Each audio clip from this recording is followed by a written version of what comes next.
আজকে আলোচনা করব কখন সহবাস করলে সন্তান ধারণের সম্ভাবনা সবচেয়ে বেশি থাকে। প্রতি মাসে মেয়েদের সাদা স্রাবের 4 রকমের অবস্থা দেখা যায়। প্রথম প্রকারের অবস্থায় সহবাস করলে সন্তান ধারণের সম্ভাবনা খুবই ক্ষীণ থাকে। তার পরের 2 ধরনের অবস্থায় সন্তান ধারণের সম্ভাবনা একটু করে বাড়তে থাকে। চতুর্থ এক ধরনের সাদা স্রাব আছে, যেটা দেখা দেওয়ার সময় সহবাস করলে সন্তান ধারণের সম্ভাবনা থাকে সবচেয়ে বেশি, এতটা বেশি। এখন এই 4 ধরনের সাদা স্রাব কিভাবে চিনতে পারবেন সেটা ছবির মাধ্যমে বুঝিয়ে দিব।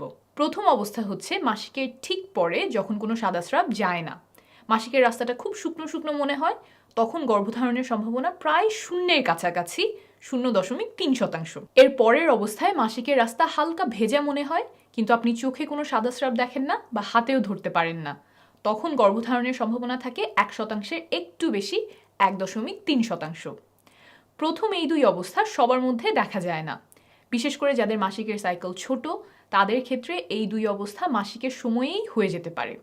তৃতীয় ও চতুর্থ অবস্থা যেটা বলবো সেটা প্রায় সবার ক্ষেত্রেই দেখা যায়। তৃতীয় অবস্থায় ঘন সাদা স্রাব যায়, সেটা আঙুলের সাথে আঠালো হয়ে লেগে থাকে, কিছুটা এমন। তখন গর্ভধারণের সম্ভাবনা বেড়ে 2.5%-এর কাছে চলে আসে। চতুর্থ অবস্থায় সাদা স্রাব খুব পাতলা এবং পিচ্ছিল হয়, কাঁচা ডিমের সাদা অংশ যেমন মসৃণ আর পিচ্ছিল হয়, কিছুটা তেমন দেখতে স্বচ্ছ। আর সেই সাদা স্রাব 2 আঙুল দিয়ে টেনে বড় করা যায়, কয়েক ইঞ্চি বড় করলেও ভাঙে না, ছবিতে যেমন দেখছেন। তখন গর্ভধারণের সম্ভাবনা অনেক বেড়ে যায়, 28.6%, অর্থাৎ প্রায় 30%-এর কাছাকাছি চলে আসে। এই চতুর্থ অবস্থা শেষ হওয়ার পর আবার সাদা স্রাব ঘন আঠালো বা নাই হয়ে যায়। মাসিকের ঠিক আগে আগে আবার পাতলা সাদা স্রাব যেতে পারে কিছু কিছু নারীর ক্ষেত্রে, তবে সেটা গর্ভধারণের সাথে সম্পর্কিত নয়। তাহলে করণীয় কি? তৃতীয় অবস্থা যখন শুরু হবে তখন থেকেই চেষ্টা শুরু করবেন, এবং চতুর্থ অবস্থা যেদিন শেষ হবে তার পরের 3 দিন পর্যন্ত চেষ্টা চালিয়ে যাবেন। আর একটু আগেই দেখেছেন যে চতুর্থ অবস্থায় সম্ভাবনা সবচেয়ে বেশি থাকে, এটা মাথায় রাখবেন। এই গেল প্রথম পদ্ধতি। আমি আরও কয়েকটা সহজ উপায় এখন শেখাবো, কারণ সবার শরীর তো একভাবে কাজ করে না, নানা কারণে সাদা স্রাব ভিন্ন হতে পারে। কয়েকটা পদ্ধতি যদি বুঝে নেন তাহলে একটা না একটা আপনাকে সঠিক সময় বুঝতে সাহায্য করবে। দ্বিতীয় পদ্ধতিতে চলে যাই, এটা হলো শরীরের তাপমাত্রা মাপা। মাসিকের সময়ে আর মাসিকের পর পর শরীরের তাপমাত্রা কিছুটা কম থাকে। যখন ডিম্বাশয় থেকে ডিম্বাণু বের হয়, অর্থাৎ ডিমটা ফোটে, তখন একজন নারীর শরীরের তাপমাত্রা খানিকটা বেড়ে যায়। না মাপলে এটা সাধারণত বোঝা যায় না, কারণ খুব সামান্য পরিমাণে বাড়ে, 0.2 ডিগ্রি সেলসিয়াস বা 0.4 ডিগ্রি ফারেনহাইটের মতো। আপনি যদি প্রতিদিন শরীরের তাপমাত্রা মাপতে থাকেন তাহলে কখন বেড়ে গেল সেটা আপনি ধরতে পারবেন। এই ক্ষেত্রে একটা রুল মনে রাখবেন, 6-এর পরে 3, টানা 6 দিন কম তাপমাত্রার পরে টানা 3 দিন বেশি তাপমাত্রা থাকতে হবে। একদিন তাপমাত্রা এসে সেটা আবার চলে গেলে তা হবে না, সেটা মানসিক চাপ বা অন্য কোনো কারণে হতে পারে। এই যে টানা বেশি তাপমাত্রা শুরু হলো, এটা শুরু হওয়ার তৃতীয় দিন পর্যন্ত ফার্টাইল উইন্ডো থাকে। এই বেশি তাপমাত্রা যত দিনই থাক, ধরে নেবেন 3 দিন পরে ফার্টাইল উইন্ডো শেষ। কিছু নিয়ম মেনে তাপমাত্রা মাপতে হবে, যখন তখন মাপলে হবে না। কখন মাপবেন? ঘুম থেকে ওঠার পরে কোনো কিছু করার আগে বিছানায় থাকা অবস্থাতেই তাপমাত্রা মাপবেন। প্রতিদিন একই সময় মাপতে চেষ্টা করবেন, অর্থাৎ নিয়মিত একই সময় ঘুম থেকে ওঠার অভ্যাস করতে হবে। বিছানার কাছেই থার্মোমিটার রেখে দিবেন। আবার আমরা অনেকেই বগলের নিচে তাপমাত্রা মাপি, এখানে সেটা করলে হবে না, মুখের তাপমাত্রা মাপতে হবে। থার্মোমিটার জিহ্বার নিচে রেখে মুখ বন্ধ করবেন। জ্বর মাপার সাধারণ থার্মোমিটার দিয়ে মাপলে এত সূক্ষ্ম পরিবর্তন বোঝা যাবে না, ডিজিটাল থার্মোমিটার ব্যবহার করবেন। বিভিন্ন ফার্মেসিতে অল্প খরচেই এটা কিনতে পাওয়া যায়।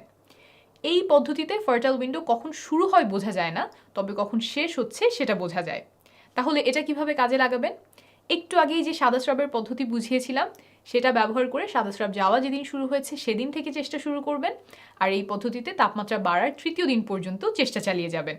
তাহলে গর্ভধারণের সবচেয়ে সম্ভাবনাময় সময়টুকু কাজে লাগানো হলো। পরের পদ্ধতিতে যাওয়ার আগে একটু বোঝাই কেন মাসের একটা সময়ে সন্তান ধারণের সম্ভাবনা এত বেড়ে যায়।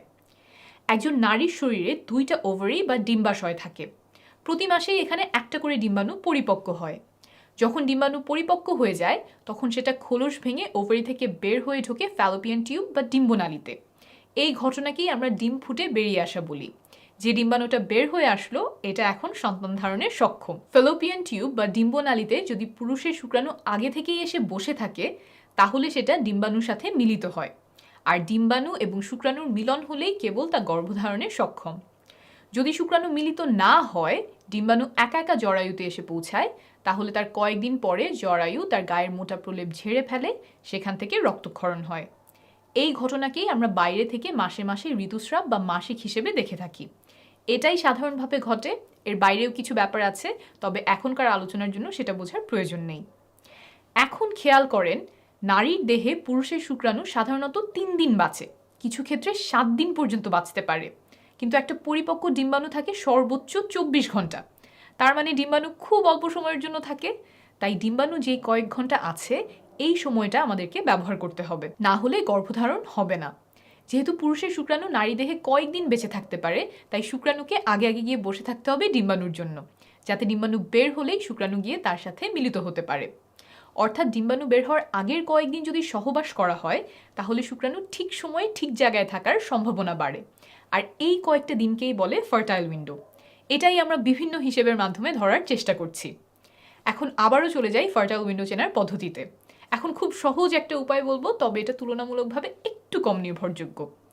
এই পদ্ধতি ব্যবহার করবেন যদি আপনার মাসিক নিয়মিত হয়। একদম কাটায় কাটায় 1 মাস পরপর মাসিক হতে হবে এমন না। যদি 26 থেকে 32 দিন পরপর মাসিক হয়, তাহলে এই পদ্ধতি ব্যবহার করতে পারবেন। এই পদ্ধতি অনুযায়ী মাসিক শুরু হওয়ার পর 8 নম্বর দিন থেকে 19 নম্বর দিন পর্যন্ত আপনার ফার্টাইল উইন্ডো। অর্থাৎ যদি 1 তারিখে মাসিক শুরু হয়, তাহলে 8 তারিখ থেকে 19 তারিখ পর্যন্ত সময়টাতে আপনার গর্ভধারণের সম্ভাবনা সবচেয়ে বেশি থাকবে। তবে শুধুমাত্র এই পদ্ধতি ব্যবহার না করে সাথে অন্য পদ্ধতিও মিলিয়ে ব্যবহার করার চেষ্টা করবেন, কারণ সবসময় যে এই 8 নম্বর থেকে 19 নম্বর দিনের মধ্যেই ডিম্বাণু বের হবে এমন নয়, এই জন্যই অন্য পদ্ধতিগুলিও বুঝিয়েছি। এখন চলে আসি 4 নম্বর পদ্ধতিতে। এটা একটু কষ্ট করে হিসেব করতে হবে, তবে ভালো কাজ করে। পদ্ধতিটা হলো ক্যালেন্ডারে তারিখ হিসাব রাখা। প্রথম যেদিন মাসিক শুরু হয় সেই তারিখটা ক্যালেন্ডারে দাগ দিয়ে রাখবেন। মাসিক কবে শেষ হলো সেটা দাগানোর প্রয়োজন নাই। এরপরে আবার যেদিন মাসিক শুরু হবে ক্যালেন্ডারে সেই তারিখটা দাগ দিবেন। এই দুইটা তারিখের মধ্যে যত দিনের পার্থক্য, সেটাই আপনার মাসিকের সাইকেলের দৈর্ঘ্য। ধরেন আপনার মাসিক শুরু হলো 1 তারিখ, তারপর আবার মাসিক হলো সেই মাসেরই 29 তারিখ। তাহলে 1 তারিখ থেকে সাইকেল শুরু হয়েছে, 28 তারিখে শেষ, 29-এ আবার নতুন সাইকেল শুরু। তাহলে এবার আপনার সাইকেল ছিল 28 দিনের। এভাবে অন্তত 6 মাস ধরে আপনার মাসিকের হিসাব রাখতে হবে। সবগুলোর দৈর্ঘ্য হয়তো একই হবে না, কোনোটার আসবে 33 দিন, কোনোটার 26 দিন। যখন 6টা দৈর্ঘ্য আপনি পেয়ে গেছেন, তার মধ্যে সবচেয়ে লম্বা আর সবচেয়ে ছোট সাইকেল দুটো আপনি নেবেন। সবচেয়ে ছোট সাইকেল থেকে 18 বিয়োগ করলে যেই সংখ্যাটা পাবেন, আপনার সাইকেলের সেই দিন থেকে ফার্টাইল উইন্ডো শুরু। আর সবচেয়ে লম্বা সাইকেল থেকে 11 বিয়োগ করলে যেই সংখ্যাটা আসবে, সেই দিন আপনার ফার্টাইল উইন্ডোর শেষ দিন। একটা উদাহরণ দিয়ে বোঝাই। ধরা যাক আপনার সবচেয়ে ছোট সাইকেল হচ্ছে 26 দিনের। এখান থেকে 18 বিয়োগ করলে হলো 8, অর্থাৎ আপনার সাইকেলের 8ম দিন থেকে ফার্টাইল উইন্ডো শুরু। তারপর ধরেন আপনার সবচেয়ে লম্বা সাইকেল হচ্ছে 33 দিনের। 11 বিয়োগ করলে হয় 22, অর্থাৎ আপনার সাইকেলের 22তম দিন হচ্ছে শেষ দিন। তাহলে মাসিক শুরু হওয়ার পরে 8 নম্বর দিন থেকে 22 নম্বর দিন হলো আপনার ফার্টাইল উইন্ডো। এর যে কোনো একদিন আপনার ওভারি থেকে ডিম্বাণু বের হওয়ার সম্ভাবনা আছে, তাই এই সময়টাতে সহবাস করলে শুক্রাণু আগে আগে গিয়ে ডিম্বাণুর জন্য বসে থাকতে পারবে। মাসিকের সাইকেল হিসাব করার সময় সাধারণত 2টা ভুল দেখা যায়। 1, মাসিক শেষ হওয়ার দিন থেকে অনেকে গোনা শুরু করে, কিন্তু হিসাব করতে হবে যেদিন মাসিক শুরু হলো সেই দিন থেকে। 2, অনেকে পরের মাসিক শুরু হওয়ার দিনটাও গোনে। পরের মাসিক যেদিন শুরু হলো সেদিন থেকে কিন্তু নতুন সাইকেলের হিসাব করতে হবে। ফার্টাইল উইন্ডো চেনার আরও অন্যান্য কিছু উপায় আছে। বাজারে ওভিলেশন কিট পাওয়া যায়, যেগুলো কিছুটা প্রেগনেন্সি টেস্টের মতো প্রস্রাবে হরমোনের লেভেল মেপে বলে দেয় কখন ডিম্বাণু বের হয়ে আসতে পারে। সেগুলোও ব্যবহার করতে পারেন, তবে দাম তুলনামূলকভাবে বেশি। মোবাইল ফোনে কিছু অ্যাপ পাওয়া যায়, যেমন ক্লু, গ্লো ইত্যাদি। মাসিকের তারিখ বসালে তারা ফার্টাইল উইন্ডো হিসাব করে দেয়, তবে এই সবগুলো অ্যাপই নির্ভরযোগ্য না। ব্যবহার করলে আপনার সাইকেলের দৈর্ঘ্য সম্পর্কে একটা ধারণা পেতে পারেন। এছাড়াও ডিম্বাণু বের হওয়ার পরে স্তনে বা তলপেটে ব্যথা হতে পারে, পেট ফাঁপা লাগতে পারে, তবে এই লক্ষণগুলো ব্যবহার করে ফার্টাইল উইন্ডো বের করা নির্ভরযোগ্য নয়। সবার ফার্টাইল উইন্ডো একই সময়ে হয় না, আবার একই মানুষের ক্ষেত্রে এক এক মাসে এক এক সময়ে হতে পারে। মাসিক যদি নিয়মিত হয় তাও। তাই নিজের শরীরের লক্ষণগুলো যেমন তাপমাত্রা, সাদাস্রাব, এগুলোর দিকে খেয়াল রাখলে সময়টা আরও ভালোভাবে চিনতে পারবেন। যতগুলো পদ্ধতি বললাম, এগুলোর কোনোটাই একদম নিশ্চিত করে বলতে পারবে না যে এই সময়েই ডিম্বাশয় থেকে ডিম্বাণু বের হয়ে এসেছে এবং এর মধ্যে সহবাস করলে বাচ্চা হবেই। তবে পদ্ধতিগুলো অনুসরণ করলে, বিশেষ করে কয়েকটা পদ্ধতি সমন্বয় করলে সন্তান ধারণের সম্ভাবনা অনেকটা বাড়বে। মনে রাখবেন, নিয়মিত সহবাস করলে, অর্থাৎ 1 দিন বা 2 দিন পরপর সহবাস করলে 1 বছরের মধ্যে 80%-এরও বেশি দম্পতি সফল হন। তাই ৩-৪ মাস চেষ্টা করে সফল না হলে ঘাবড়ে যাবেন না, সময় লাগতে পারে। ১ বছর নিয়মিত চেষ্টা করার পরেও সফল না হলে ডাক্তারের পরামর্শ নিবেন।